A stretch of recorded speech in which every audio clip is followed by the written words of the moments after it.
I heard the wager on the third night of the River Moon feast, between the second and third courses, while the amber lanterns swayed over the long tables, and the river sent its warm night smell up through the open arches. Lord Fenwick's voice carried easily. It always did. He had the kind of voice that assumed rooms were listening.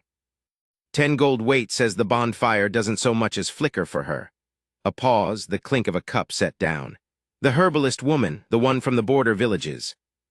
Done, said someone I didn't turn to look at. Lord Cree, probably, by the pitch of the laugh that followed. Though I'd say 20, it doesn't even know she's standing there. More laughter. Easy, unhurried, the laughter of men who consider themselves generous for allowing the joke to be mild. I did not turn around. I was seated at the high table, 3 feet away, and not one of them knew I could hear them over the music. I have always had better ears than people expect. It is one of the few advantages of a half-moon fever that has been tearing through me in 3-day cycles for the past 6 months.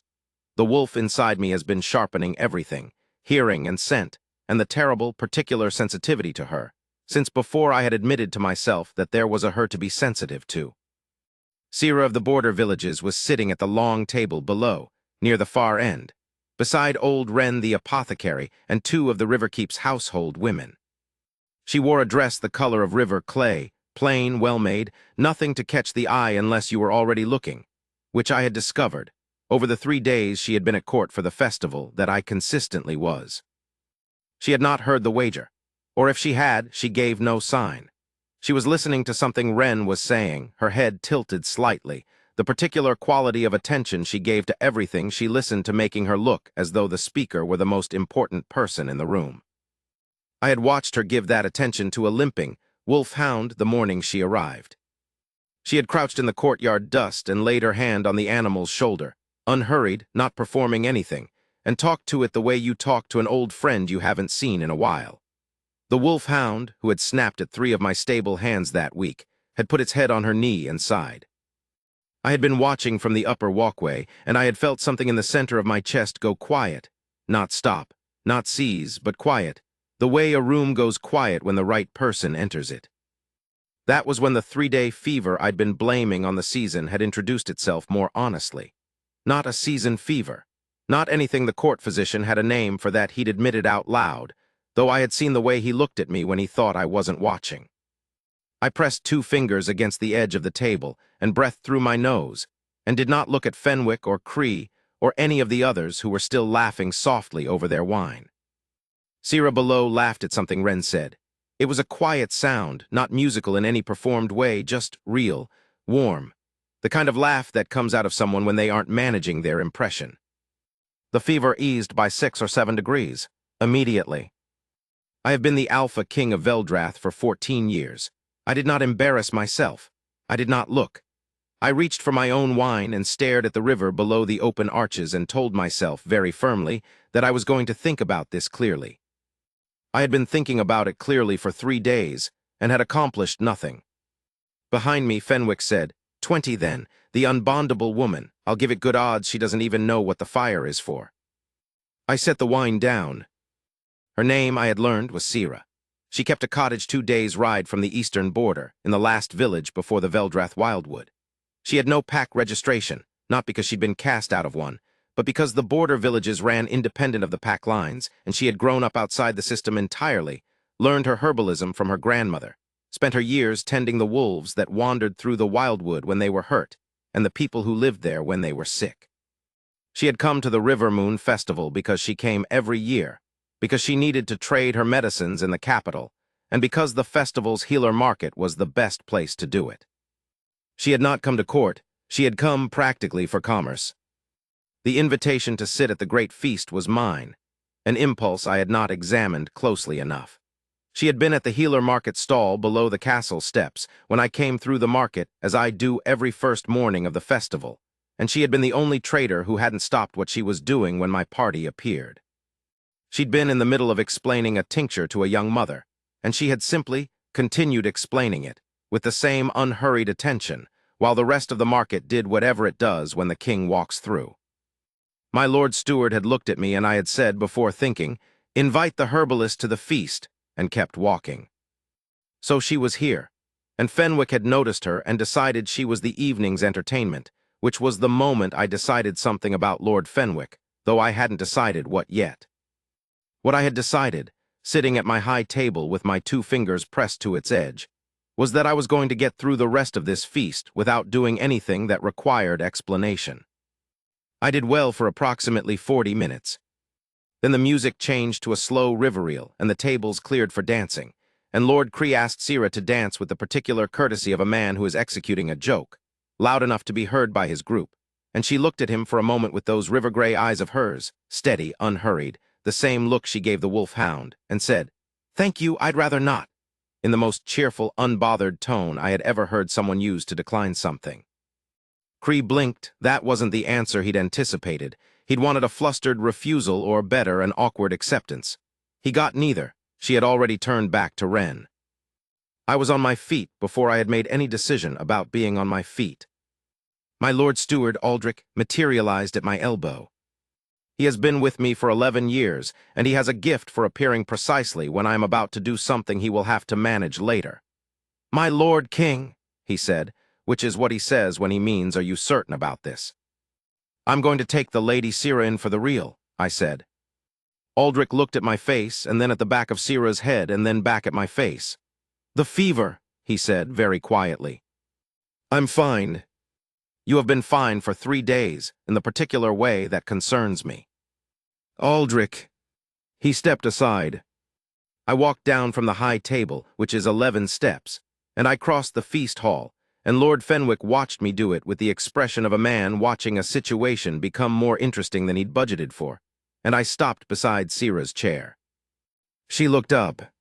Up close in the amber lantern light, she had a small scar at the corner of her jaw, old, faded, the kind you get from a branch in the dark, and her hair was pinned up practically, the way someone pins their hair when they have other things to think about. She smelled of willow bark and rivermint, and something underneath both that I had no name for, something that was simply hers, and the fever in my chest that had been cycling through me for 6 months dropped by half in the space of one breath. I said, "Will you dance with me?"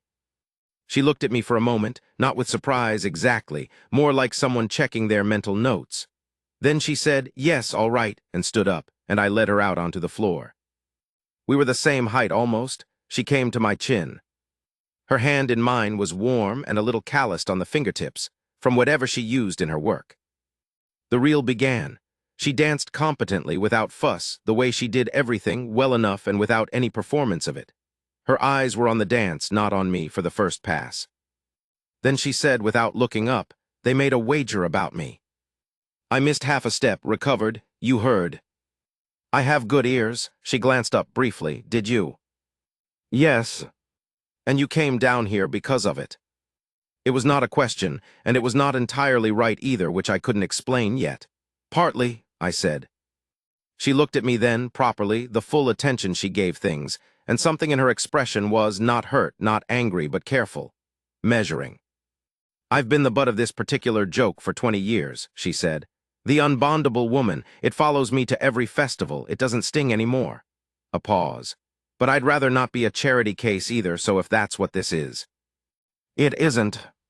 The certainty in my voice surprised her. I saw it in the slight widening of her eyes. It surprised me too, in a different way, not because I doubted it, but because I hadn't meant to say it quite like that, without hesitation, without the careful management I usually brought to everything I said as king. She held my gaze for a moment. Then, apparently deciding something, she looked back at the dance. "All right," she said again. It was, I was coming to understand, her word for I'm choosing to trust this provisionally, pending further evidence. She used it the way other people use, we'll see. We finished the reel. I returned her to her seat. I went back to the high table and sat down, and Aldrich appeared at my left shoulder and said nothing, which was worse than if he had said something. Fenwick caught my eye from across the room and raised his cup in a way that was not quite a toast, but was definitely commentary. I had 3 days until the River Moon ceremony. 3 days before the bonfire was lit at the ceremony's close, and the mated pairs of the court stood before it to have their bond recognized in the old Veldrath way, the fire reading the wolf nature between 2 people and answering, or not. I had also a half-moon fever that my physician had been carefully not diagnosing for 6 months, a wolf inside me that was getting less polite by the day, and a woman in a river clay dress who smelled of willow bark and something I had no name for, and who had been written off as unbondable by every lord in my court. I was beginning to think they had made a very expensive wager. The morning after the feast, I found her in the Healer Market. I told myself I was doing the morning walkthrough as I did every year. Aldrich walked 2 steps behind me and said nothing, which continued to be worse than commentary. She was at her stall, which was a neat arrangement of bundled herbs and stoppered bottles on a linen cloth, and she was in conversation with a woman who appeared to be asking about something for joint pain. Sira was listening with her full attention and answering carefully, clearly, without hurrying the woman toward a purchase. She was also, I noticed, slipping an extra vial of something into the woman's basket when the woman looked away to count her coin, without drawing attention to it. I stopped. The woman finished her purchase and left, happy. Sira glanced up and saw me standing there and said, "Good morning, my Lord King," with the equanimity of someone who had not been caught doing anything and therefore was not concerned. "You gave her more than she paid for," I said. "The joint oil works better when you use more of it. She was being careful with coin. It seemed unkind to let her go home with the wrong amount." She tilted her head. "Are you here for the walkthrough or are you here for something else?" I was not, at 14 years king, accustomed to being asked direct questions without diplomatic softening. It had the curious effect of making it easier to answer honestly. "Something else," I said. "I don't know what yet." She considered this. "That's a very honest answer for a king." "I'm told I'm direct to a fault." "I've found it to be a quality in people," she said, and began arranging a line of tincture bottles by size. "What does the half-moon fever feel like?" I went very still. She did not look up from the bottles. Her hands kept moving. "I'm a herbalist," she said. "I've seen it before, not in an alpha king, but the principle is the same. Your wolf is reaching for something. It makes you run hot for 3 days, and every turning your hearing sharpens, your patience shortens. You've been pressing 2 fingers to that table for 3 days. It's a self-calming technique, something to press against when the sensation gets louder." Now she did look up. "I'm not asking to diagnose you. I'm asking because I'm curious what it's like from the inside." The fever was, at this moment, approximately 1/4 of what it had been at the feast last night. "Like being tuned too tightly," I said after a moment. "Like every sense is pitched higher than it should be, and the body doesn't quite know what to do with that much information." She nodded slowly, and when it eases. I looked at her, she looked back. She knew. She was asking me to confirm what she already knew, which was generous of her, giving me the chance to say it out loud rather than having it said to me. "Near you," I said. "It eases near you." A pause. The market moved around us. Vendors calling, the river sound under everything. "Well," she said, then after another moment, "That's a great deal to put on a herbalist from the border villages." "Yes," I said, "I'm aware." "I've been called unbondable for 20 years, she said. Not bitterly, matter-of-factly, with a faint edge of irony underneath, the kind of irony that lives in a person who has processed something fully enough that it has become simply a fact of their life. "By people who would know," they'd say. "Senior pack members, a matched pair elder, a moon reader." "Moon readers have been wrong before." "So have alpha kings," she said pleasantly. I laughed. It came out of me before I could be dignified about it. A real laugh, brief, surprised. She looked at me with an expression that shifted slightly, became less guarded, as though the laugh had been unexpected information. "All right," she said, quieter. "You keep saying that." "It's what I say when I've decided to trust something provisionally." She moved a bottle to the left an inch. "I'll be at the ceremony on the last night. At the bonfire. I come every year. The fire is interesting to watch as a study of wolf nature." "It won't be a study this year," I said.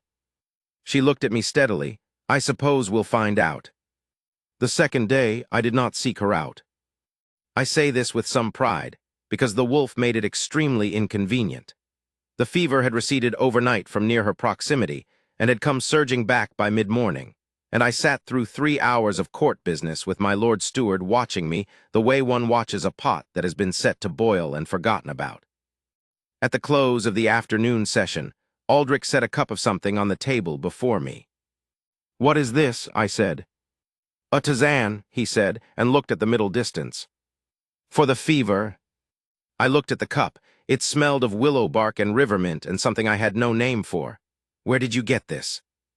The healer market, my lord king. Aldrich. She sent it, he said to the ceiling, with no message, just the tisane. I drank the tisane.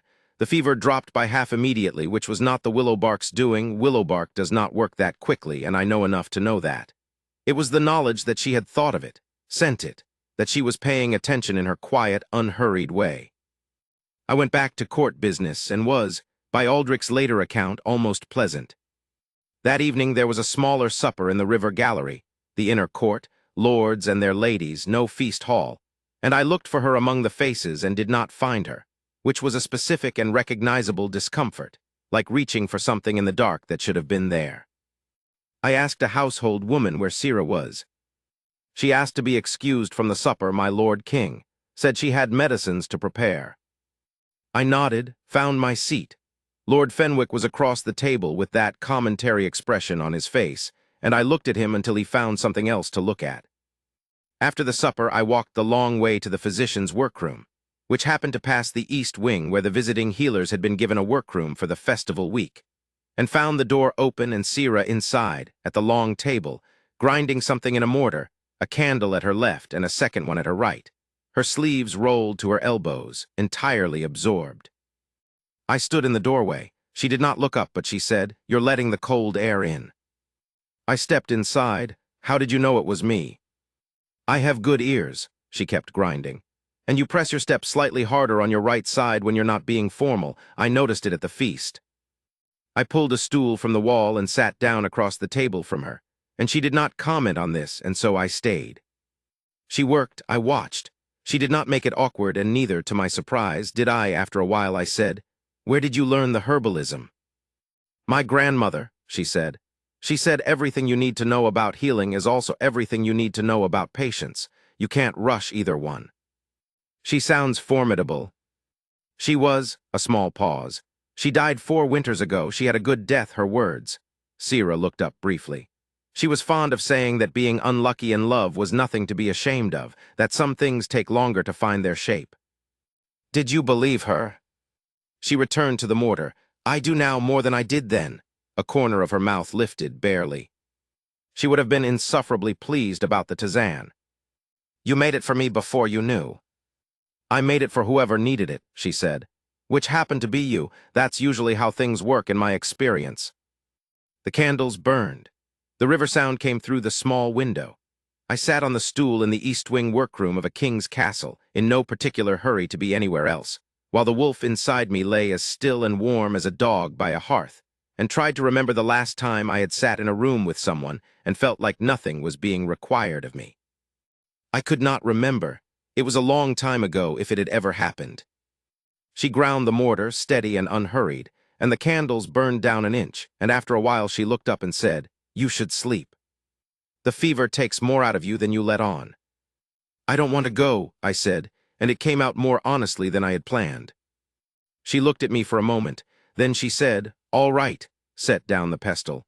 "Tell me about Veldrath. Tell me something about it that nobody would think to tell a visitor." So I did. I told her about the place on the South River where the water runs shallow over yellow stone in summer, and the light comes through the water and makes patterns on the riverbed that look like writing, and how I used to sit there when I was young and try to read what it said. I told her about the fig orchard on the castle's west hill that no one plants any more, but that continues to grow. The trees wide and old and reliable, that always fruit 3 weeks before any other fig tree in the kingdom. I told her about the wolf path through the wildwood that the pack had used for 6 generations, the trees on either side so old that their roots had grown up over the path and made a kind of tunnel of roots, and how in autumn when the leaves came down, they fell through the root tunnel like slow water.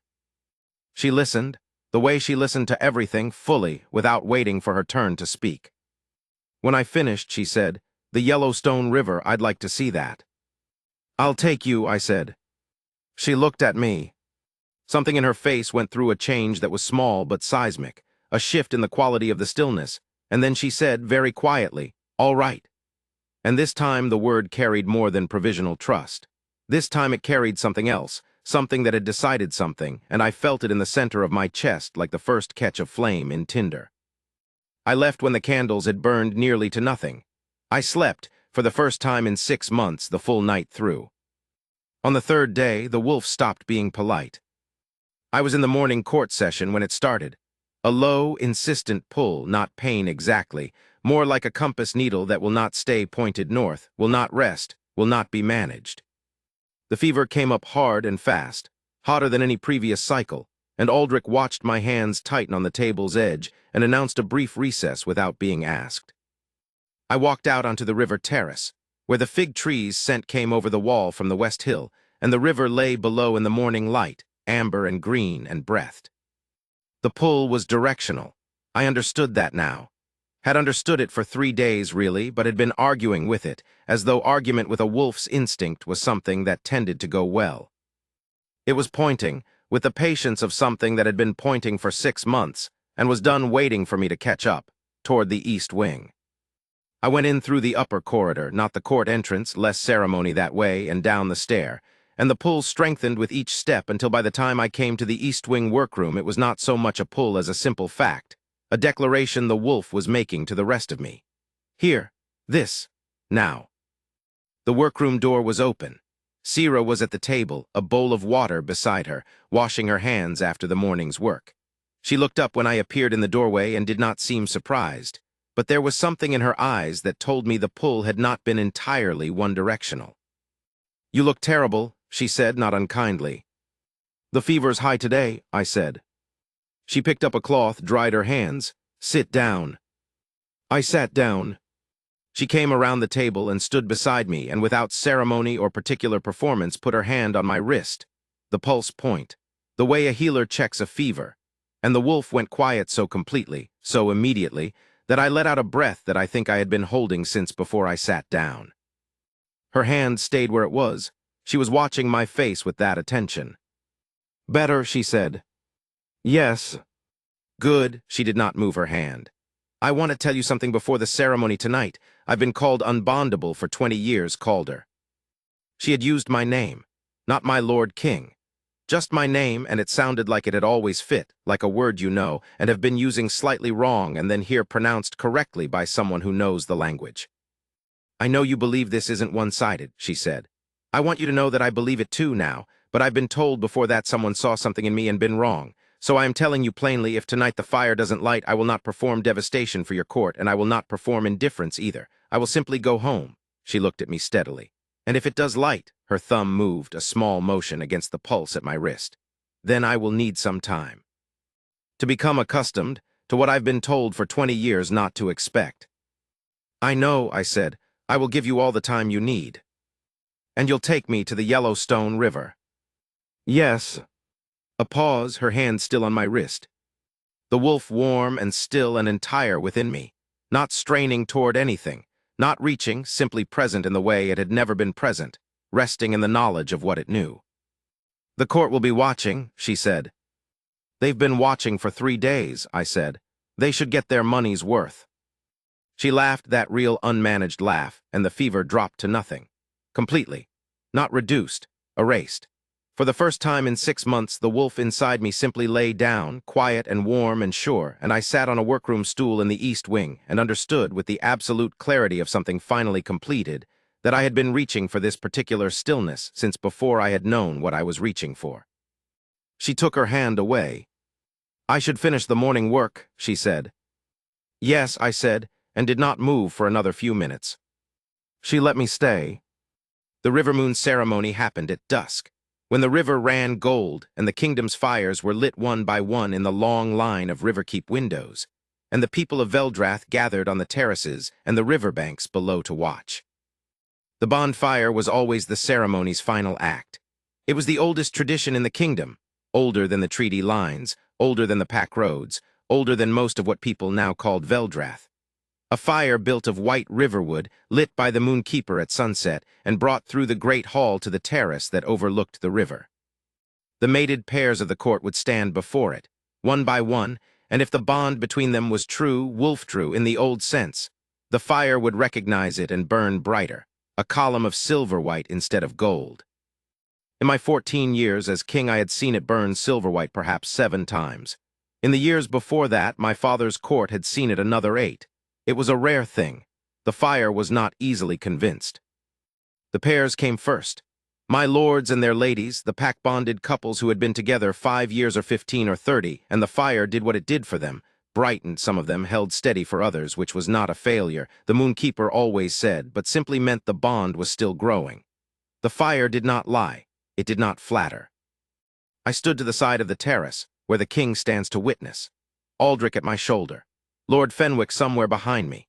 The air smelled of white riverwood smoke and the evening river and the fig trees on the west hill, and the half-moon fever that had been absent since the morning was beginning to stir again at the edges. Not because Sira wasn't near, but because the wolf knew what was about to happen and was not willing to wait quietly. She came through the great hall doors at the end of the procession, not in a pair, alone. She had said she came every year to watch. She always walked through, she had explained to me once, not to participate exactly, just to observe, out of interest, out of habit. The fire was interesting to study as a measure of wolf nature. She walked out onto the terrace in the same river-clay dress, her hair pinned up the same practical way, and she moved through the crowd toward the bonfire the way she moved through everything, unhurried, without self-consciousness. The Moonkeeper was stepping back. The last official pair had gone through. Sira stopped before the bonfire. I do not think she expected anything. I watched her face from 20 feet away, and I saw that she had made herself very still in the way you make yourself still when you have decided not to want something and are working to enforce it. She looked at the fire with the interested, academic attention of a herbalist studying a new plant. The fire looked at her. For one breath, too, nothing happened. Then the bonfire went white. Not brighter gold. Not the gentle warming it gave to growing bonds. White, silver white, the color the Moonkeeper said happened perhaps once in a decade. The color that meant the bonfire had recognized something absolute and complete, and said so without any ambiguity. Sira stared at it. The terrace went silent.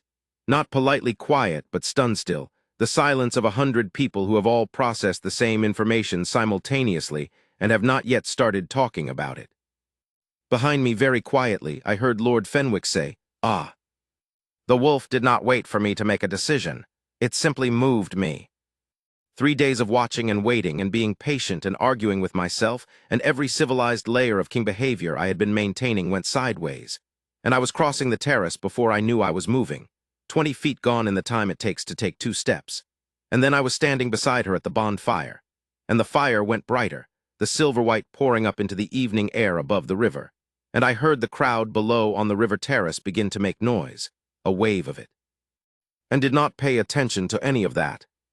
She was still staring at the fire. Then she turned and looked at me. "Well," she said very quietly. "Well," I agreed. "You could have mentioned," she said, "that the fire could do that." I did mention that it wasn't going to be a study this year. "You were very calm about it," she said, which was not entirely accurate, but I let it stand. The fire burned silver between us and above us, and the river ran gold below. And the kingdom's lanterns had all come up, amber and warm, and the terrace was very loud now, the court finding its voice, and none of it was what I was paying attention to. "I should like to say something," I said, "if you'll let me." She looked at me, full attention, the look that made every person she gave it to feel like the most important person in the room. "All right," she said. "The half-moon fever," I said, "began 6 months ago. In the cycle before that, it was milder. I didn't know what it was. My physician knew, I think, and was being very careful not to tell me until I was ready. The wolf knows before the man does in most cases." I looked at her face in the silver firelight, the faded scar at the corner of her jaw, the patience in her eyes. "You quiet it. Only you. I have been arguing with that fact for 3 days, and I don't intend to argue with it anymore." She breathed in slowly. 20 years, she said. "I know. They've been telling me for 20 years that the bond would never," she stopped, looked at the fire. A muscle in her jaw moved. "And you're telling me it was always going to be this." "I'm telling you the fire is telling you," I said. "I'm only agreeing with it." She looked back at me. Something had shifted in her face, a careful thing she had been holding up for a long time, and she was not performing the shift. It was simply happening, quietly, the way things happen with her. "I'm going to need time," she said. "You said that." "I meant it." "I know, I'll give you all of it." I looked at her steadily. You can go back to the border village if you need to. You can take the autumn. We can write letters. You can meet me at the Yellowstone River in the spring and tell me then what you've decided." The wolf flared slightly at this, not in disagreement exactly. It understood the strategy, if not the patience, and subsided. "What I will not do is pressure you. What I will not do is let 20 years of someone else's mistake become something you carry forward." She was quiet for a moment. Then she said, "Do you write good letters?" "No," I said. "I write terrible letters. Aldrich usually edits them." She laughed again, that laugh. The wolf settled back into its warm, absolute stillness. Behind me Lord Fenwick was, I was fairly certain, settling debts. I will tell you what happened to the wager, because it deserves to be told correctly. Fenwick paid Cree's wager on the spot, on the terrace, which I found out later because Aldrich told me, with the expression of a man who has been waiting to tell someone something satisfying for 3 days. Cree had, it turned out, wagered in the other direction, had said the fire would light, not because he believed it, but because it was the less popular side of the bet and therefore better odds. The others who had weighed in, there had been 4 of them, apparently, a little impromptu market that had developed over 3 days of watching, settled their debts mostly in silence, because there is not much you can say to the bonfire when the bonfire has said what it said so clearly and so publicly. The moonkeeper, who had been at her post for 30 years and had seen the fire burn silver-white fewer than a dozen times in her tenure, told Aldrich later that she had never seen it go quite that bright, which Aldrich relayed to me with a look of dignified satisfaction. Lord Fenwick came to me the next morning and said, with more grace than I had expected from him, "I owe the Lady Sira an apology." I told him he did and that he could make it directly to her, and he did, at the morning's healer market, where she received it with the same equanimity she gave everything, said, "Thank you, my lord," and went back to arranging tinctures. Fenwick came back to court with the expression of a man who has been neatly managed by a herbalist and is still not entirely sure how. The wolf in me found this very satisfying, which I tried not to let show. She did not go back to the border village that autumn. Not immediately. She stayed a week after the ceremony, and then another, and in the second week I took her to the Yellowstone River on the first clear morning we had, and we sat on the bank while the water ran shallow over the yellow stone, and the light came through and made its writing patterns on the riverbed, and she sat beside me with her knees drawn up and her chin on her hand, and looked at the light patterns for a long time. "What do you think it says?" she asked. "When I was young, I thought it was navigation instructions," I said. "Very poor ones in retrospect, given that I tried to follow them twice and ended up in the fig orchard."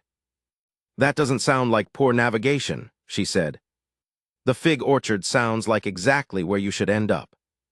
She had a way of saying things that were simple and also, on second consideration, entirely true. I had noticed this. I had been noticing a great many things about her and no longer making any effort to stop. She took out a small notebook and sketched the light pattern on the river, her pencil moving quickly, the same focused absorption she brought to the medicines. When she finished, she looked at it and then held it out to me. I looked at the sketch. "That's very good." "It's a practice," she said, "drawing things I want to remember." She took the notebook back and set it on her knee and looked at the river. I said you could stay. "For the autumn." She was quiet for a moment, and the river ran, and a water bird went over in the high blue sky. "I have patients in the border village," she said. "I know. I could send a healer there for the autumn. They wouldn't do it as well as you do, but they could manage." "You've thought about this?" "I've been thinking about very little else."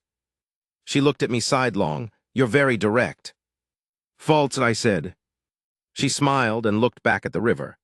"Let me write to Myra, she's the healer at Caldervale, 2 villages east. If she can take the autumn cases, I'll stay." Myra could, as it turned out. Sira stayed for the autumn. She had said she needed time, and she did, and I gave her all of it I said I would. The time looked like this. She kept the East Wing workroom and continued her work, because she did not know how to not work and had no interest in learning, and I thought this was one of the finest things about her. She came to supper most evenings and did not come when she didn't want to, and I did not comment on the evenings she was absent. She walked the wolf path through the wildwood twice a week, and I walked it with her on the days she said yes to company and not on the days she didn't. We talked a great deal about the kingdom, about the border villages, about her grandmother and my father, about the fig orchard and the old pack roads and 100 things that had nothing to do with the bonfire, and were, in another way, entirely about it. The fever after the ceremony did not return. The wolf had said what it had to say and was finished making arguments. It simply rested, warm and certain, in the knowledge of what it knew. The court adjusted with more grace than I had expected. Fenwick had been among the loudest voices in the wager, and he was now among the most careful in his courtesy to Sira, which I thought showed something admirable in him, and I revised my opinion of him upward accordingly. Cree treated her with a slightly sheepish friendliness that she accepted without making him feel worse about himself, which was the kind of thing she did without thinking about it. Aldrich, who had been managing my fever and my stubbornness, and my 3 days of unsuccessful arguing with myself for 6 months, simply seemed relieved. He told me once, toward the end of autumn, that the court had been quietly watching me decline for half a year, and had not known what to do about it. "You might have said something," I said. "You were not in a receiving mood," he said, and I could not argue with this. The autumn went to winter, and winter brought the first frost to the fig orchard, and the river path to the Yellowstone shallows went icy. And one morning in the first week of the frost, Sira came to the great hall where I was working through the morning dispatches and sat across the table from me without particular ceremony and said, "I've been thinking." "About what?" "About what it means," she said. "The bonfire, what it means for the rest of it." I set down the dispatch. "What have you decided?" She looked at her hands, then at me. "That I have been calling myself unlucky for 20 years because it was easier than wondering if I was simply waiting, and that I am done calling myself unlucky." A pause. "The bonfire said something true. I believe it. I have believed it since the night it said it. I've just been trying to make sure I believed it for myself, and not because a fire told me to and you were standing there looking at me with that face." "What face?" "That face," she said, which was not an answer and was entirely one. I came around the table and sat beside her, and she did not move away, and I said, "I'm going to ask you something, and I want you to know there is no version of the answer that changes how the autumn went." She looked at me. "Waiting." "Will you stay?" I said. "Not for the winter, for the rest of it, here, as my queen, as the person the bonfire already told us you are." Outside, the first frost was on the fig orchard, and the river was half fog in the morning cold. And somewhere along the wolf path, a bird was calling in the old way, 2 notes, a sound the wildwood had been making since before any of us had names. She looked at me for a long moment, steady, unhurried, the full attention she gave everything. Then she said, "All right." And this time the word carried no provisionality at all. It was simply yes, said in the language she'd been using since the day she arrived, the language that meant I have decided, and I am decided, and that is the end of the question. I took her hand. Her fingers were warm, the calluses from the mortar and pestle at the fingertips, the faded old scar at the corner of her jaw, the river-gray eyes, and the unhurried way she had of being entirely in the place she was. The wolf was so still it was like silence, the specific silence you only get when something has been resolved all the way down. There was a council meeting, later that week, at which I told my lords what they already knew from the bonfire and had been waiting for me to formalize. The room received it with the various faces of men who had made wagers and lost them, and were now being asked to congratulate the subject of those wagers on becoming their queen. They managed it, most of them, with something close to genuine grace. Fenwick stood and said, with what I believe was sincerity, that there was no one the bonfire had ever named more clearly, and that Veldrath was fortunate. I looked at Sira, who was seated beside me at the council table, because she had asked to attend, having opinions about the eastern border supply routes that turned out to be extremely well-informed, and she was listening to Fenwick with her full attention and no particular expression.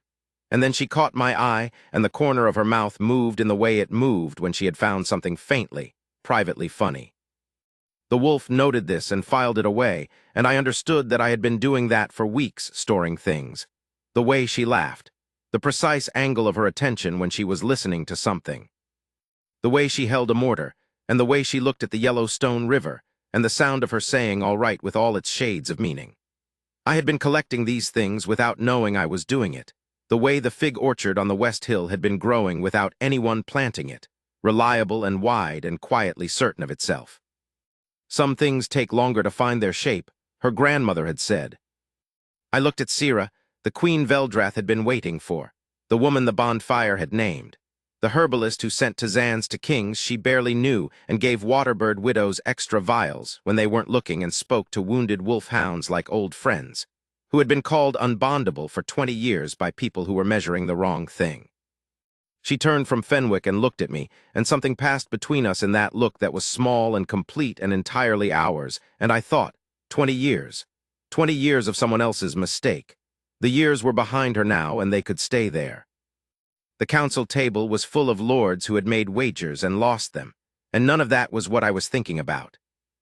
I was thinking about the Yellowstone River in spring, and the light patterns on the riverbed, and taking her there again when the ice had gone, and sitting beside her while she tried to read what the water said. I was thinking that she had laughed at something I said that morning, quietly surprised by it, the laugh that came out of a person when they aren't managing their impression, and I had been storing the sound of it all day. I realized, carrying it the way you carry warmth from a fire you've just left, and I had not known until this moment that I had been doing it, or how long. I had been doing it, I thought, since the first night I heard her laugh and the wolf inside me went warm and still and certain, and the rest of me, slower, more stubborn, considerably less wise, had been catching up to what the wolf already knew. It had caught up now, fully, finally, with no remaining argument. The bonfire had said what it said. Veldrath's queen had said all right. The fig orchard was in frost, the river was in fog, and somewhere in the east wing there was a workroom with 2 candles burned to stubs and a mortar and pestle, and a lined notebook full of things she wanted to remember. I planned to be in as many of those pages as she would let me.